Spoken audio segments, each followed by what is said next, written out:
नमस्कार, मैं कोमल सिंह और आप देख रहे हैं आर न्यूज नेटवर्क। एक अकेली महिला भूमाफियाओं से लड़ रही है। सालों से अकेले ही भूमाफियाओं से संघर्ष कर रही है। जान से मारने की धमकियां मिल रही हैं, जानलेवा हमला भी हो चुका है, लेकिन हौसले हैं कि झुकते नहीं, क्योंकि प्रशासन तो शायद माफियाओं के आगे घुटने टेक चुका है। प्रशासन ने आंखें मूंद रखी है, मौन धारण कर रखा है। ऐसे में अब सवाल ये उठता है, जब एक आम नागरिक, एक महिला होकर अपनी जान जोखिम में डालकर सरकारी जमीन बचाने की कोशिश कर रही है, तो प्रशासन क्यों चुप है? क्या भूमाफियाओं से डरता है प्रशासन, या फिर मिली भगत का खेल चल रहा है?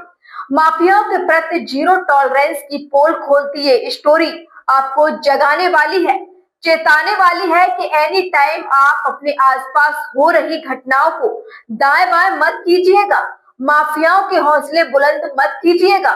सोए हुए प्रशासन की घंटी बजाने वाली ये ट्रू स्टोरी को सुनिए, समझिए, तय कीजिए कि अगर आपके साथ ऐसा होता तो आप क्या करते। माफियाओं की पोल खोलती ये स्टोरी है गाजियाबाद जिले की तहसील मोदीनगर के भनेड़ा गांव की, जहां माफियाओं का खेल बेकाबू हो चला है। इतना कि भूमाफिया सरकार और प्रशासन की आंखों में धूल झोंकते हुए सरकारी जमीन पर कब्जा जमाकर धड़ल्ले से मौज काट रहे हैं। ऐसे में प्रशासन और पुलिस की चुप्पी पर अब सवाल खड़े होने लगे हैं कि आखिर बिना सिस्टम की शह के कोई माफिया इतनी हिम्मत कैसे कर सकता है। पहले पूरा माजरा उनसे समझिए जो माफियाओं के आगे दीवार बनकर खड़ी है, जिनकी जान पर बनी है लेकिन माफियाओं के लिए कहर बनकर उभरी हैं। उनकी निगरानी और बुलंद हौसले ने न सिर्फ भूमाफियाओं की नींद उड़ाई है, गांव भनेड़ा में भूमाफिया का अंत करने की कसम खाने वाली डॉक्टर दीपा त्यागी यूं तो पूर्व जिला पंचायत सदस्य रही हैं, लेकिन अन्याय के खिलाफ लड़ते लड़ते तमाम झटके झेले, फिर भी वो भूमाफियाओं के खिलाफ निवाड़ी थाने के हिस्ट्री शीटर के खिलाफ अडिग खड़ी हैं और उनको साफ और सख्त संदेश के साथ चेता रही हैं कि यहाँ केवल और केवल कानून का राज चलेगा, माफियागिरी नहीं। राज्य सरकार की भूमि पर तहसील प्रशासन का लगा हुआ बोर्ड उखाड़ दिया, लेकिन तहसील प्रशासन में इतनी हिम्मत नहीं हुई कि वो जो है इन भूमाफियाओं के, इन हिस्ट्री शीटरों की ये बल्लियां उखाड़ के फेंक दे। तो आप ये खुद देखिए कि तहसील प्रशासन जो है ऐसे लोगों के हौसले बढ़ाता है और इसी तरीके से वो राज्य सरकार की ज़मीनों पर कब्जे करते हैं। उसके बाद में जब ये जोती जा रही थी ज़मीन, मैंने तुरंत तहसीलदार साहब के संज्ञान में डाला, उन्हें करा फ़ोन। उसके बाद में मैं खुद यहाँ पर आई, खुद मैंने यहाँ पर आकर जो है लाइव बनाई। उस टाइम पे जो है उस भूमाफिया कविंदर त्यागी ने जैसे ही मैं गाड़ी में से उतरी मुझे पिस्टल दिखाई और पिस्टल दिखा के मुझे कहा चली जा यहाँ से, नहीं तो यहीं मर जाएगी। उसके बाद में मैं तुरंत गाड़ी बंद करी। मैं थोड़ी दूरी पे जाके जो है मैंने अपनी गाड़ी के अंदर से ही लाइव चलाई अपने फ़ोन पर, और फ़ोन पे लाइव चला के उसने मुझे सामने से भी धमकी दी, जो मैंने एसीपी सर की भी संज्ञान में डाला और दिखाया, लेकिन जो है एसीपी सर ने भी उसे संज्ञान में नहीं लिया। खैर कुछ समय पश्चात में जो है जब तहसील प्रशासन जो है तब भी नहीं जागा, ये ज़मीन जो है जैसे जोत रहे थे, तब तहसील प्रशासन ने जो है वहाँ से पटवारी भेजा, इस पे जुताई रुकवा दी। उसके बाद में जो है फिर शून्य हो गया तहसील प्रशासन। जुताई करने के बाद में अब इसमें पुण्य अभी पीछे इसमें फिर से जुताई करके और इसमें ये ज्वार बो दी गई। ज्वार बोने के बाद में मैंने तहसील प्रशासन को फिर लिख के दिया कि आपने सख्त आदेश दिए थे कि अगर ये दोबारा से जोत दी जाएगी तो एफआईआर दर्ज कर दी जाएगी। मैंने कहा आप सर एफआईआर दर्ज क्यों नहीं कराते?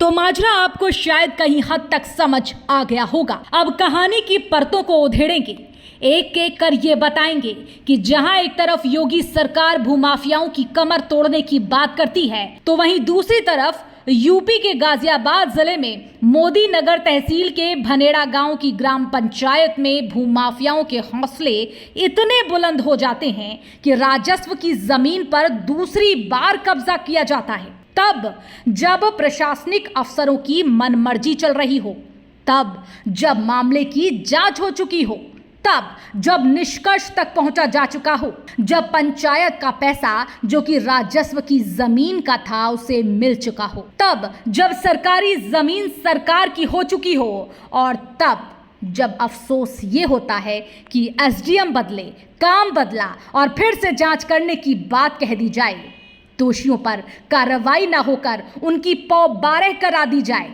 तब जब उनकी छाती चौड़ी हो जाए और वो एक बार फिर से वही गलती कर जाएं जिनके लिए उन्हें सजा हो सकती थी, जिसके चलते वो कानून से खिलवाड़ करने के जुर्म में जेल की हवा भी खा सकते थे। लेकिन अब फिर से तहसील प्रशासन मौके पर पहुंचकर इस मामले की जांच आगे बढ़ाने की बात कर रहा है। कैसे? कछुए की गति से या फिर रफ्तार से? आप आगे आगे देखिए, जानते जाएंगे।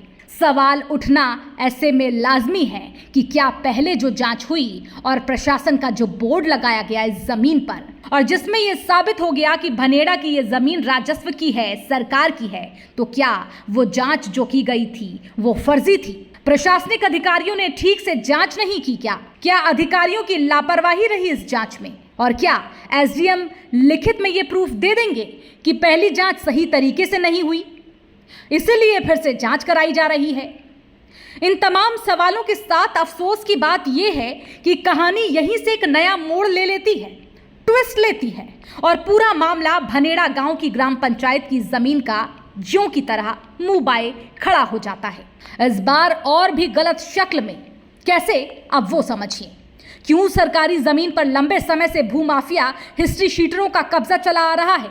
हालांकि पूर्व जिला पंचायत सदस्य डॉक्टर दीपा त्यागी की शिकायत पर एक्शन होता है, प्रशासन एक्शन में आता है, एसडीएम शुभांगी शुक्ला जांच कराती नजर आती हैं, जो सरकारी जमीन पर अवैध कब्जे की पुष्टि भी करती हैं।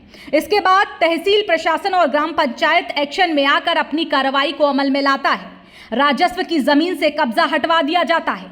साथ ही जमीन पर उप जिलाधिकारी के आदेश का बोर्ड की लगी ये तस्वीरें हम आपको दिखा रहे हैं, जो उप जिलाधिकारी के आदेश का बोर्ड है और लगाया गया है, इस चेतावनी के साथ कि सरकारी जमीन पर अवैध कब्जा करने पर दंडात्मक कार्रवाई होगी। लेकिन ये बोर्ड जो प्रशासन द्वारा लगवाया गया, वो बोर्ड भूमाफिया और हिस्ट्री शीटर्स ने कानून को धता बताते हुए कुछ ही देर बाद उखाड़ कर ले जाया गया, सबूत तक नहीं छोड़ा गया। जब शिकायतकर्ता डॉक्टर दीपा त्यागी को इसके बारे में भनक लगी तो उन्होंने एसडीएम शुभांगी शुक्ला से फिर सवाल किया और इसके बारे में जानकारी ली। इस दौरान एसडीएम शुभांगी शुक्ला ने यह साफ कहा कि कोई बात नहीं, राजस्व की जमीन पर कोई कब्जा नहीं कर सकता। जब तक मैं हूं, इस जमीन पर कदम रखने की कोशिश आरोपियों की तरफ से नहीं होगी, और अगर होगी तो फिर उन पर एफआईआर दर्ज होगी। अफसर साहिबा शुभांगी की इस बात में सच्चाई भी दिखी, क्योंकि जब तक शुभांगी शुक्ला मोदी नगर तहसील की एसडीएम रहीं, तब तक कोई भी भूमाफिया इस जमीन की ओर नहीं भटका। लेकिन जैसे ही उनका ट्रांसफर हुआ, दिसंबर 2024 का जिक्र कर लेते हैं, भूमाफियाओं के हौसले एक बार फिर से बुलंद होते दिखते हैं। रातों रात इस जमीन पर बल्लियां गाड़ दी जाती हैं, तारबंदी कर दी जाती है, और फौरन जब ये खबर गांव वालों तक पहुंचती है तो फिर आगे प्रार्थना पत्र बढ़ाया जाता है, लेकिन मामला संज्ञान में नहीं लिया जाता। और इस बीच भूमाफिया उस जमीन को मांझा लगवाकर जोत देते हैं, लिहाजा एक बार फिर से शिकायत होती है प्रशासन से, लेकिन हालात वही ढाक के तीन पात रहते हैं। मामला जिलाधिकारी इंद्र विक्रम सिंह तक पहुंचता है, जो कि यहाँ के डीएम रह चुके हैं। लिखित में डीएम महोदय की तरफ से एक्शन भी दिखता है। शिकायतकर्ता डॉक्टर दीपा को आश्वासन भी मिलता है कि आप बस देखिए, बल्लियां भी उखड़ेंगी, जमीन कब्जा मुक्त भी होगी। लेकिन ये कार्रवाई ग्राम पंचायत की जमीन पर महज कागजों तक सीमित हो जाती है और मौके पर स्थिति ज्यों की त्यों। लेकिन पीड़ित दीपा त्यागी हार नहीं मानती, फिर उठ खड़ी होती हैं अन्याय के खिलाफ। पूरे मामले की सूचना वर्तमान एसडीएम निखिल चक्रवर्ती को दी जाती है। शिकायतकर्ता के कहने के बाद ही राजस्व की टीम बनाई जाती है। समय बीतता है, शिकायतकर्ता के साथ गलत व्यवहार होता है। 12 से राजस्व की टीम आई है अभी पीछे, और राजस्व की टीम जो है मौके पे यूं कह जी हम फिर जांच कर रहे हैं। जब एक बार किसी जमीन की राजस्व टीम ने जांच कर दी है, उसके बाद में वो पुनः जांच करेंगे। चलो मान लिया पहली राजस्व टीम ने जो जांच की है, कम से कम उसमें लिख के तो दें कि ये जांच गलत है या ये रिपोर्ट गलत है। डीएम को तो रिपोर्ट सही दे देते हैं, मौके पे कुछ करते नहीं है। अभी पीछे राजस्व टीम आई, राजस्व टीम के सामने इन निवाड़ी थाने के हिस्ट्री शीटर भूमाफियाओं ने, कविंदर त्यागी और अरविंद त्यागी ने, उन राजस्व टीम के लोगों के सामने मेरे साथ में इतनी बदतमीजी करी, दुर्व्यवहार करा और मेरे साथ गाली गलौज करी। और मैंने जैसे ही गाड़ी कम से कम 500 मीटर दूर रोकी, उन्होंने यहीं से चिल्लाना शुरू कर दिया, भगाओ इसे, यहाँ से भगाओ इसे, नहीं तो हम ये कर देंगे, वो कर देंगे, और गाली गलौज करी राजस्व टीम के सामने। तो मोदी नगर तहसील प्रशासन की कितनी बड़ी गलती है ये कि वो यहाँ पर 4 पुलिस कर्मियों को भी नहीं लेके आई। अगर निवाड़ी थाने के 2 पुलिसकर्मी भी यहाँ पर मौजूद होते तो शायद मेरे साथ में, एक जनप्रतिनिधि के साथ में, ये दुर्व्यवहार ना होता। लेकिन उसके बावजूद कि जमीन की नाप हो जाए, मैंने विवाद बढ़ाना उचित नहीं समझा। नायब तहसीलदार साहब ने मुझसे रिक्वेस्ट करी, मैं चुपचाप चली गई गांव के अंदर ही, ताकि ये जमीन नप जाए। और आज हम इस भूमि पर ही खड़े हैं, लेकिन अभी तक भी इस भूमि की इन्होंने दोबारा से रिपोर्ट नहीं बनाई है। और ये सब 20 मई 2025 की ही बात है। राजस्व टीम के सामने पीड़ित शिकायतकर्ता के साथ अभद्रता की जाती है, गाली गलौज की जाती है, और मौके पर नायब तहसीलदार पीड़ित को घटनास्थल से रफा दफा कर देते हैं, भूमाफियाओं को मौके पर रहने देते हैं, पुलिस बल की मौजूदगी नजर नहीं आती, कहने के बाद भी कि पुलिस बल की मौजूदगी में ही जमीन की पैमाइश होनी चाहिए। ऐसे में पुलिस प्रशासन की कार्यप्रणाली भी अपने आप सवालों के घेरे में नजर आती है, क्योंकि भूमाफियाओं की मौजूदगी विवादित जमीन पर होती है, लेकिन अफसोस शिकायतकर्ता को ही मौके से दूर कर दिया जाता है। शिकायतकर्ता को उल्टे उसके घर वापस भेज दिया जाता है, ये कहकर आपके साथ कहीं और अनुचित व्यवहार ना हो जाए। ऐसे में सवाल कि आखिर क्यों तहसील प्रशासन दल बल के साथ मौके पर नहीं पहुंचा। हालांकि इस लापरवाही को शिकायतकर्ता ने प्रूफ किया है, वो भी ऑडियो फ्रेम के साथ। सुनवाते हैं आपको। पीता भी चलवाया। देखिए बहन जी, आपसे निवेदन इसलिए कर लिया था कि वहाँ मौके पे। एक बात बताओ सर, मैंने आपका निवेदन स्वीकार कर लिया ना? हाँ, नहीं, वो आपने हमेशा किया, मान रहे हैं। मैं देखो तुरंत सर वहां से आ गई, लेकिन सर आपकी एक बहुत बड़ी गलती थी कि आपको मौके पर उन्हें भी नहीं रखना था। नहीं, ना बहन जी, मौके पे असल में कोई वो नहीं था, जो कि फीते से नपवा रहे थे, और भी लोग वहाँ इकट्ठे हो गए थे। हमारा मतलब बहन जी ये था कि हमें अच्छा नहीं लगता कि आपस में कहासुनी हो। नहीं तो सर उन्हें भी नहीं रखना था ना, उन्होंने तो राज्य सरकार की जमीन कब्जा रखी। सर आप राज्य सरकार की जमीन को चिन्हित करने आए हो, वो हमने, और उन्हीं को ही रख रहे हो। ना, उनके रखने से बहन जी हमने नहीं रखा उनको भी ना। जैसे आपने मुझे भेज दिया था, तो सर आपको उन्हें भी तो भेजना था ना वहां से। आप अन्यथा ना लो, हम तो चूंकि आपके सम्मान की वजह से। और सर आपने देखो एक सबसे बड़ी और गलती करी। अगर आपने लेटर तो जरूर बनवा दिया था कि पुलिस बल उपलब्ध कराए। अगर इस टाइम 4 पुलिस वाले होते तो जो इन्होंने फिर बदतमीजी शुरू करी ना मेरे साथ में सर, और आप लोगों के सामने करिए, देखो वहीं से गाली गलौज करनी शुरू कर दी। बताओ। कर रहे थे वो हमें अभी करना है बहन जी, अभी हमें करना है। आज हमने पूरी स्थिति नोट कर ली है कि मौके पे इस नंबर में है क्या क्या। नहीं वो तो सर मुझे आप पे विश्वास है, पहले अधिकारियों पे भी था, पहले भी तो राजस्व की टीम ही बना के गई थी, मैंने तो कुछ नहीं किया था। विश्वास है तो आप ये समझ लीजिएगा कि कहीं विश्वास में कमी नहीं आएगी। और विश्वास यूं है तभी तो मैं वहां से आ गई सर, नहीं तो। और एक बात बताओ, देखो सर, जी मैंने चुपचाप उस पर साइन कर दिया, वरना मैं यूं कहती मैं तो मौके पे मौजूद नहीं थी, आप मेरे से तो साइन करवा रहे हो। नहीं बहन जी, नहीं, मौके पे ऐसा नहीं है, मौके पे आप थी। मैं कोऑपरेट करती हूँ और हमेशा करूंगी, ऐसा नहीं। अब इस ऑडियो को रिकॉर्ड करना पीड़ित की मजबूरी क्यों बनी वो जानिए। वो इसलिए क्योंकि इस सरकारी जमीन को बचाने की खातिर पीड़ित को एक बार नहीं कई बार धमकियां मिली, पिस्टल दिखाई गई, जान पर बनाई, गाली गलौज की गई, और जब शिकायत एसीपी ज्ञान प्रकाश राय से की गई तो वो हर बार सबूत मांगते थे। कहते थे तुम्हारे साथ अभद्र व्यवहार हुआ है या फिर बदसलूकी हुई है तो सबूत दो, लेकिन सबूत तो कागजों में थे। हालांकि प्रत्यक्ष भी थे, लेकिन एसीपी ज्ञान प्रकाश राय साहब को शायद नजर नहीं आए। नतीजतन पीड़ित को ऑडियो रिकॉर्ड करना पड़ा, जिसमें साफ पता चलता है कि तहसीलदार साहब ने गलती एक्सेप्ट की और पुलिस मौके पर होनी चाहिए थी। विवाद बड़ा है, पीड़ित के साथ कोई भी घटना घटित हो सकती थी, तो वहीं पीड़ित ने प्रशासन से मिले आश्वासन को भी स्वीकारा है। सुनिए। उन्होंने अपनी गलती एक्सेप्ट की कि हाँ, अधिकारियों को वहां पर अगर कोई भी बात हो रही थी पुलिस बुलानी चाहिए थी या पुलिस लेके जानी चाहिए थी, क्योंकि मैंने इन्हें कह दिया था। अगर मैंने कहा सर, जब आपको पता है कि विवादित जगह है और इतना बड़ा विवाद है, और पहले भी मुझे पिस्टल दिखा दी गई है, मेरे साथ में कोई भी घटना घटित हो सकती थी। तो आपको 2 पुलिसकर्मी भेजने चाहिए थे ना। उन्होंने अपनी गलती भी एक्सेप्ट की और उन लोगों को बहुत ज़्यादा लताड़ भी लगाई और मुझे पूर्ण आश्वासन दिया है उन्होंने कि जो है हम इसमें जो है जल्दी से शीघ्र रिपोर्ट लगाएंगे और शीघ्र ग्राम पंचायत की भूमि को कब्जा मुक्त कराएंगे और पुलिस बल लाके इन बल्लियों को उखड़वा के फिकवाएंगे। कुल मिलाकर अब जब शिकायत भी हैं, शिकायतकर्ता भी हैं, गवाह भी हैं और गवाह एसीपी ज्ञान प्रकाश राय के लिए उनकी मोदी नगर तहसील में ही मौजूद हैं, तो अब इतना तो बनता है कि मामले में अब डिले ना हो। कि ये इतना डिले क्यों हुआ है? ये इतना डिले हुआ है कि जो मोदी नगर के राजनीतिक नेता हैं, पावरफुल नेता, उनका तहसील प्रशासन पे फोन गया, तहसील प्रशासन पे पूरा दबाव बनाया गया। जो कि पूर्व विधायक हैं सुदेश शर्मा जी, उन्होंने पूरा तहसील प्रशासन पे दबाव बनाया, इसी कारण ये सब डिले हुआ। उन्होंने भूमाफियाओं का सहयोग करा। अब मुझे नहीं पता कि उन्होंने इन भूमाफियाओं का सहयोग किस कारण करा, पैसा लेकर करा क्या? अगर विधायक ही पूर्व विधायक रहे हैं, आगे को भी उन्हें चुनाव लड़ना था, पैसे की कमी है क्या?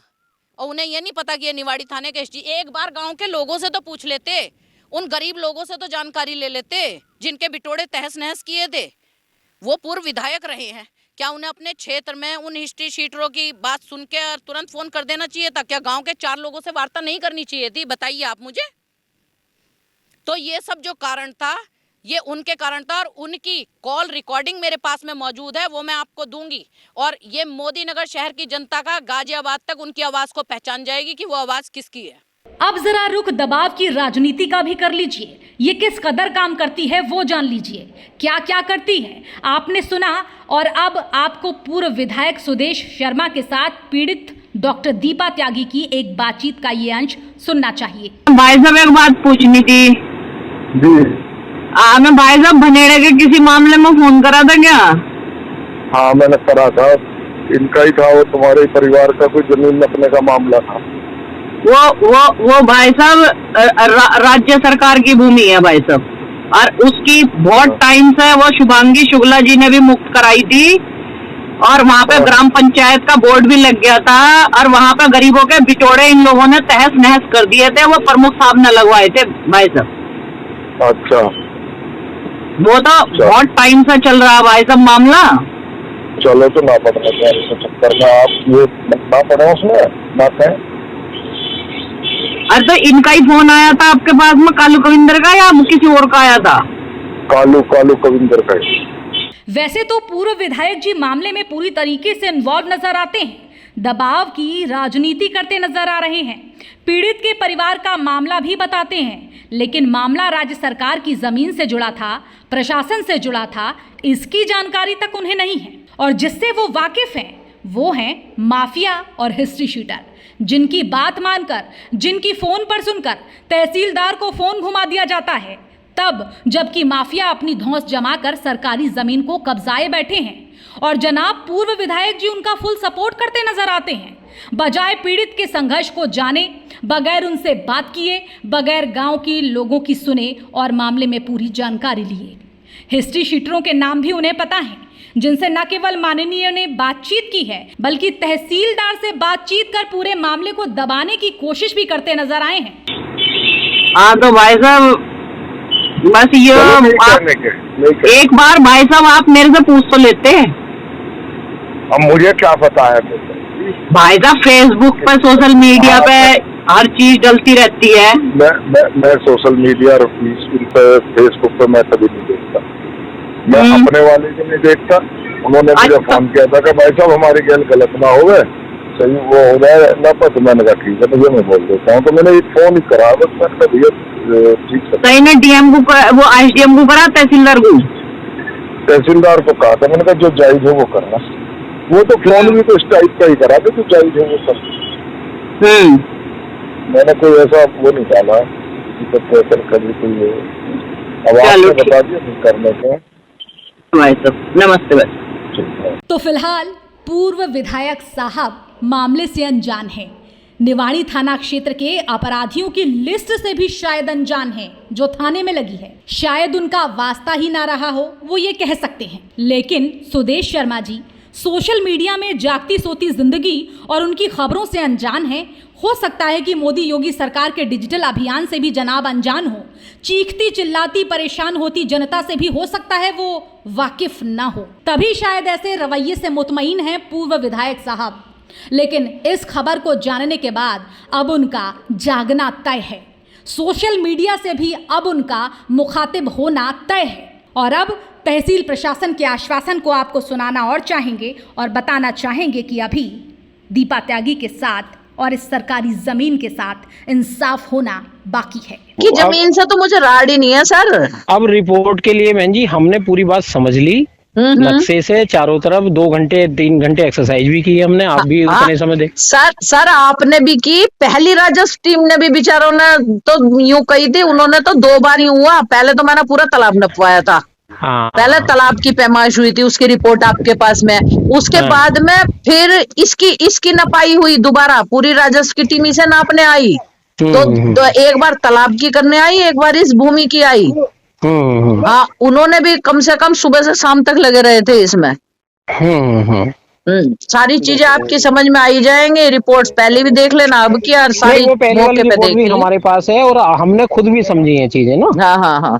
और इनको हिदायत भी दे दी है बहन जी की कुछ भी अगर आपने किया इसमें, जब तक ये अंतिम निर्णय पे हम पहुंचते हैं तो इनको भी बता दिया है, ऐसा नहीं है। नहीं, बता तो दिया सर, बता तो पहले भी दिया था जब भी इन्होंने जोत लिया। हाँ, हमारा वही है ना बात, हमारी तो ये कहना था सर कि मैंने कहा इसकी जल्दी रिपोर्ट बना दे और जल्दी रिपोर्ट बना के हमारे कुछ नहीं, जहाँ इनकी जमीन है वहां इनकी दे दे और जहाँ ग्राम पंचायत के उसे चिन्हित कर दे और उस पर प्रधान से कह के हम उसे कवर करवा देंगे ग्राम पंचायत की भूमि को, भैया इसमें कम्बे लगा ले ग्राम पंचायत की भूमि। कराएंगे बहन जी, कराएंगे, जल्दी कराएंगे, ठीक है, बस जल्दी कर। कुल मिलाकर सरकारी जमीन कब्जा मुक्त हो जाए, आरोपियों पर एफआईआर दर्ज हो, उन पर कड़ी कार्रवाई हो, दोबारा रिपोर्ट बने, जल्द बनकर ये प्रेषित हो, पीड़ित के साथ हुई अभद्र घटना को लेकर जवाबदेही तय हो, जो 23 मई को पीड़ित दीपा त्यागी के साथ घटना घटी उसकी जवाबदेही तय हो, मीडिया कर्मियों के सामने ही उन पर जानलेवा हमला होता है उस पर जवाबदेही तय हो, फौरी एक्शन हो। ऐसे में देखना यह होगा कि इस मामले में मोदी नगर तहसील प्रशासन कितनी जल्दी कार्रवाई अमल में लाता है और पीड़ित को इंसाफ दिलवाता है। Bureau report, R news network.